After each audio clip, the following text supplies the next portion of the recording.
19 लोग हैं, ये सब आ रहे हैं, सब आप लोग साथ में हैं, क्या कहेंगे? या 20 है या और ज्यादा नंबर है? ज्यादा नंबर हो सकता है। अभी अभी 19 लोग सही किया है, और भी आ सकता है।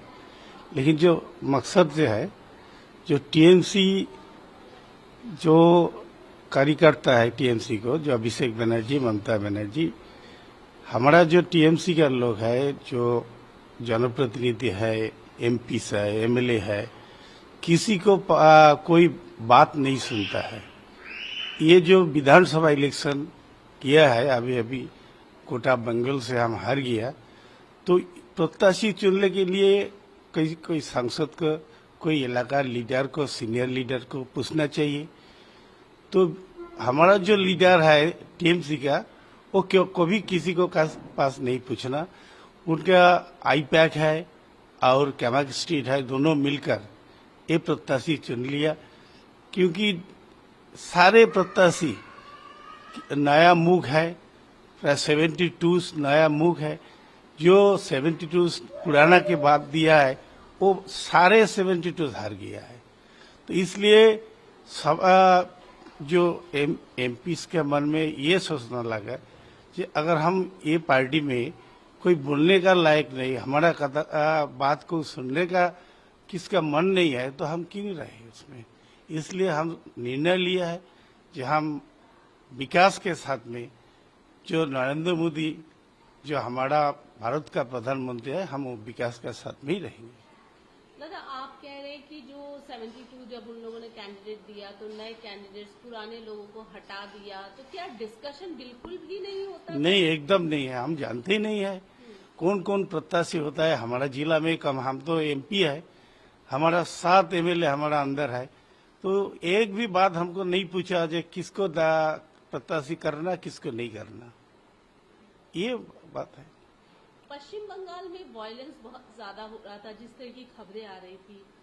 आप लोग एमपी थे, अब तो एमपी है वहां पर, लेकिन आप लोगों ने कभी आवाज उठाई नहीं या इस बात को दीदी के सामने नहीं रखा कि समस्याएं हो रही हैं, या इस पे तो कौन बात सुन रहा है? दीदी, अभिषेक, वो भी घर से निकलने नहीं पाता है।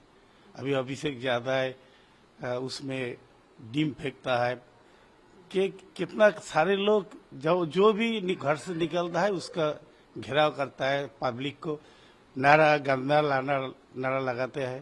तो इसलिए कौन आवाज उठाएगा? जो हमारा जो टॉप लीडर है उसके सिक्योरिटी नहीं है, तो हमको कोई सिक्योरिटी मिलेगा? नहीं, मतलब मेरा ये कहने का मतलब है, जो इसके पहले भी पश्चिम बंगाल में जिस तरह की हिंसा या तमाम, जब आप लोगों की सरकार थी, तब आप लोगों ने ये बात दीदी को नहीं कहा, तब आप लोगों ने नहीं सोचा कि पार्टी छोड़ देना चाहिए, हमें हमारी आवाज नहीं सुनी जा रही है या जनता का हित नहीं हो रहा है? हम 2019 में आवाज उठाया एवं हम बड़ा मीटिंग से बोला, लेकिन ये बात तो सुनते नहीं है।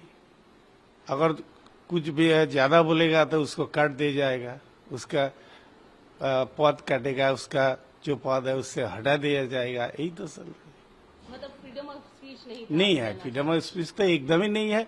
जो बोलता है कमाक स्ट्रीट वही करना पड़ेगा, कि हम कमाक स्ट्रीट का नौकर होता है, जो बोलेगा हमारा मालिक वही हमको करना पड़ेगा। अच्छा, एमपी के रूप में आपका कोई अधिकार नहीं? कोई भी हमको अलग एमपी के रूप में कोई हमारा इंडिपेंडेंस नहीं है, कुछ बोलने का नहीं, कोई मौका नहीं मिलता है।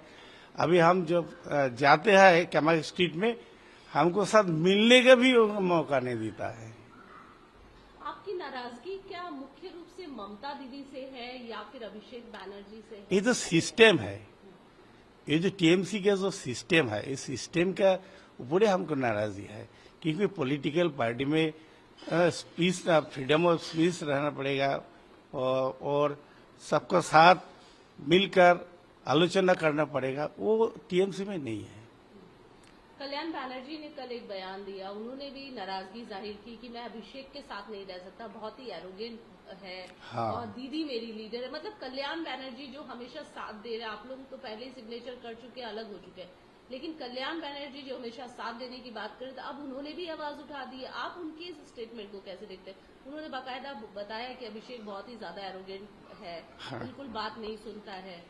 लेकिन एक तो उनका उम्र बहुत कम है, बहुत सीनियर जो लीडर है उसको अभी से कोई सुनता नहीं है उसका बात।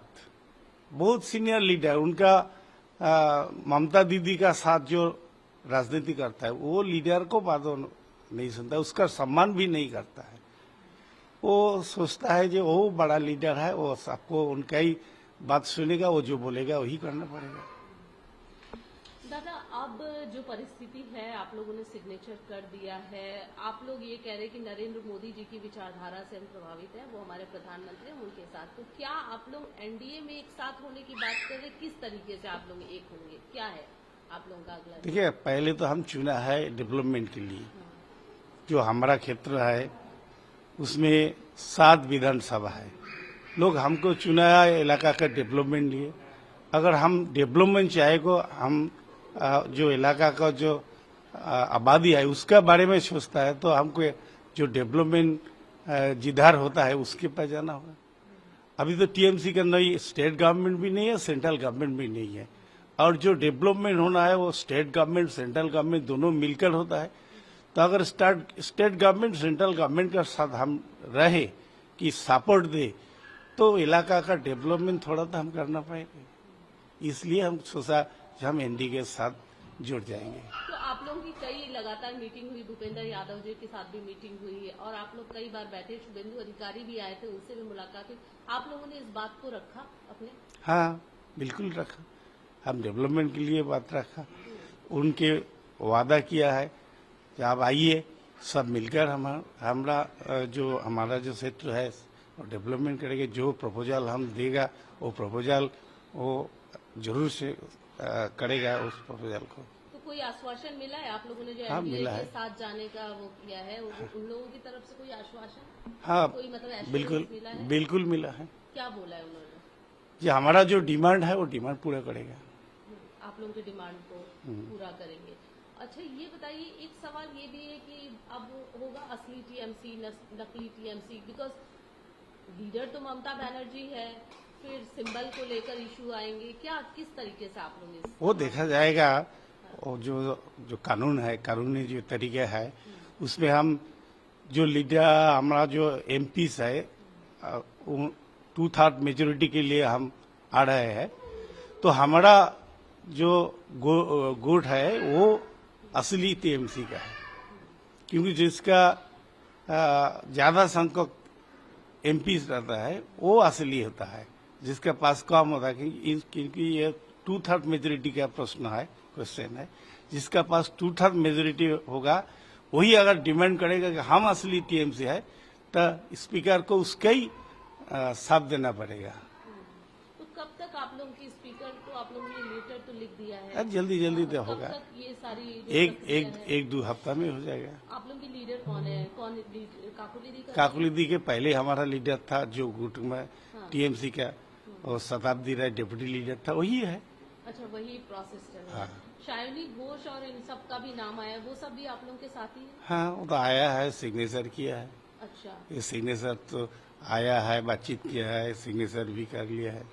शत्रुघ्न सिन्हा जी का भी नाम आ रहा था, हालांकि उन्होंने तो मना किया हुआ है, वो नहीं है। अगर देखा जाएगा, अभी जो जितना दिन और आएगा, अभी कुछ न कुछ काल जो हम कल्याण बनर्जी के बारे में देखा है, सोचा है, वो अभिषेक के बारे में जो नाराजी वो लगाया, और 2-4 एमपी ऐसा होता है कि सुदीप बनर्जी होता है और सौगोदरा होता है, कोई न कोई तो नाराजी सबको मन में होता है, लेकिन आने के लिए वो जो चाहता है मन इधर क्या करेगा, वो डिसीजन अभी तक नहीं लेना पड़ेगा। मतलब आप कह रहे हैं कि डिसीजन मेकिंग अभी नहीं हो पा रहा है, इसलिए मन तो है लेकिन वो एग्जैक्ट नहीं समझ पा रहे कि अभी क्या करे, क्या करे, करे, ये परिस्थिति है। बोलने को किसी को भी मौका नहीं दिया जाता, ये आपका मानना है? हाँ, ये बिल्कुल।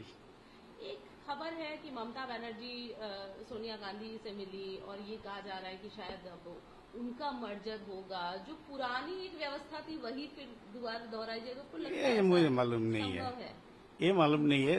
अगर कांग्रेस का बात है, वो कांग्रेस वाला क्या सोचा है वो हमको मालूम नहीं। लेकिन ये बताइए, इतना जो आप लोगों ने बड़ा निर्णय लिया, दीदी से इस विषय में बात किया, ममता दीदी से जो आपके लीडर है, कि हम पहले दीदी से इस विषय में बात करें कि हमारे मन में ये सब चीज चल रहा है, उसके बाद कोई निर्णय ले। आप लोगों ने कभी प्रयास किया दीदी तक पहुंचने? नहीं, जब विधानसभा में चुनाव का बात जो हुआ लिया, जो अपोजिशन लीडर के लिए जो काम है, देखिए अभी चल रहा है सिग्नेचर क्यों जाल कर लिया है।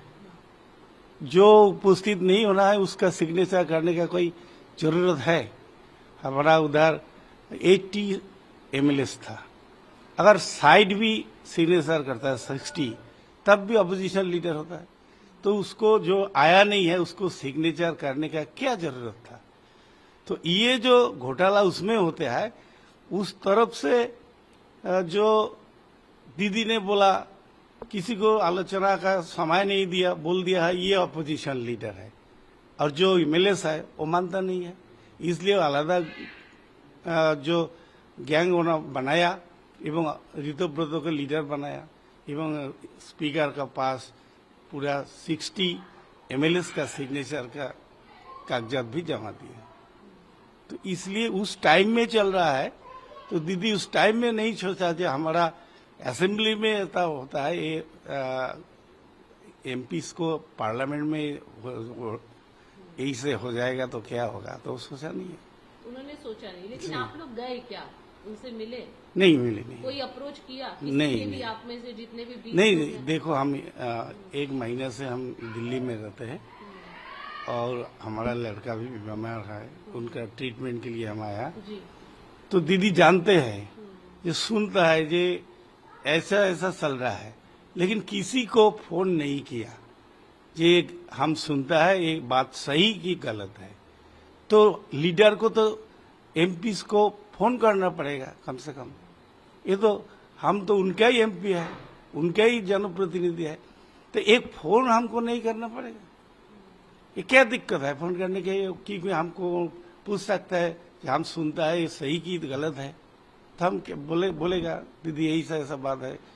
तो देखो हमारा लड़का भी हॉस्पिटल में है, वो एक मीटिंग कालीघाट में डाका है, उस मीटिंग में हम जा नहीं पाए। तो विश्वास नहीं करते, हमको हॉस्पिटल का लड़का को छवि भेजना पड़ेगा व्हाट्सएप में।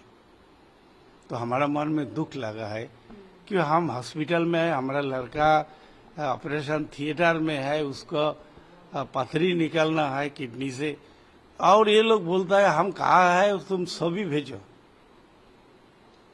तो ये तो गलत बात है ना। मतलब ममता दीदी में ममता बिल्कुल भी नहीं थी अगर ऐसा कहा जाए तो, क्योंकि जो परिस्थिति थी, आप ये कह रहे हैं कि हमको फोटो भेजना पड़ा और तमाम सारी चीजें।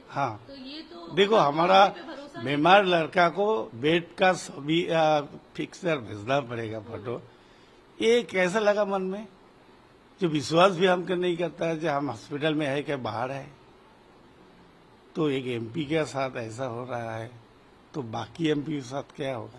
ऐसी तो हो रहा है। बहुत दुख, बहुत आहत दादा। हाँ, इतने लंबे समय से टीएमसी से जुड़े रहे थे? हम 2011 से पहले जब सत्ता में नहीं आए तब से हम टीएमसी से जुड़े रहे, और आज भी 2026 तक तो हम दे रहे। हम अलग, अभी तो हम टीएमसी का गुट है, हम तो बीजेपी नहीं हुआ है। लेकिन आप लोगों को नकली कह रहे हैं, ये कह रहे हैं, एक ये भी आ रहा है, कीर्ति आजाद का बयान है मोजा कि सब बिक गए हैं, सब डरा के ये किया जा रहा है, ये प्रेशराइज किया। आप लोगों को कहीं से प्रेशर मिल रहा है? कोई प्रेशराइज नहीं, कोई ये जो एमपी है कोई बिकने वाला आदमी नहीं है, कोई प्रेशराइज नहीं है। हम खुद जानबूझकर, क्योंकि हमारा जो मकसद है, हम किस लिए चुना है? डेवलपमेंट के लिए। अगर हमारा क्षेत्र में कोई डेवलपमेंट नहीं होगा, क्योंकि कम से कम हमको एमपी लाट का जो पैसा है 5 करोड़ हम हर साल मिलता है क्षेत्र के डेवलपमेंट के लिए, वो भी हम काम नहीं कर पा सकते, तो किस लिए हम एमपी? तो इसलिए हम जानबूझकर सब सोच लिया है, क्योंकि हमारा जो स्टेट गवर्नमेंट है, जो सेंट्रल गवर्नमेंट है, दोनों साथ मिलकर हम सहयोग करें तो हमको डेवलपमेंट मिलेगा हमारा क्षेत्र में। लेकिन ये जो एक और आरोप है कि ईडी सीबीआई का डर दिखा के बीजेपी वाले इस तरीके से करते हैं, ये तमाम चीजें, ऐसा कुछ होता है क्या? किसी को जितना लोग सिग्नेचर किया है, किसी को बड़ी किसी को घर में ईडी सीबीआई नहीं गया, किसी को ईडी सीबीआई का डर नहीं है। ये जानबूझकर वो जो सिद्धांत ले लिया है कि हम एनडीए के साथ रहेंगे, एनडीए के सहयोगी रहेंगे और इलाका के डेवलपमेंट के लिए हम काम करेंगे।